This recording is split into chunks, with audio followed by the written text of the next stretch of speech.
Welcome welcome welcome to Manisha boutique. Manisha boutique मध्ये खूप खूप स्वागत आहे सगळ्यांना तुमचं.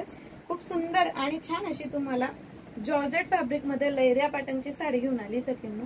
आणि खूप सुंदर आणि सॉफ्ट असं फॅब्रिक असणार आहे. आणि याच्यातले कलर बघूया, खूप छान छान कलर आहेत. हे बघा, सुंदर छान असा हा जातोय रामा ग्रीन कलर. हा असणार आहे तुम्हाला छान असा पॅरेट ग्रीन कलर.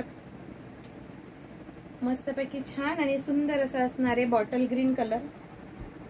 वाव आणि सुंदर असं असणार आहे मस्तपैकी मस्टर्ड येल्लो कलर. हा मिळतोय तुम्हाला सुंदर आणि छान असा हॉट पिंक कलर. हा मिळणार आहे तुम्हाला छान आणि असा मोरपिसी कलर. याचं रिफ्लेक्शन तुम्हाला दुसरं येत असेल. हा जाणार आहे तुम्हाला गुलाल कलर. आणि हा मिळणार आहे तुम्हाला सुंदर आणि छान असा रॉयल ब्ल्यू कलर. ओके, तर याचा बीपी पोर्शन असं प्लेन मध्ये आणि सेल्फ डिझाईन असणार आहे. एवढ्या सुंदर साडीची प्राइस असणार आहे सकिनो 400 ऑल इंडिया फ्री शिपिंग.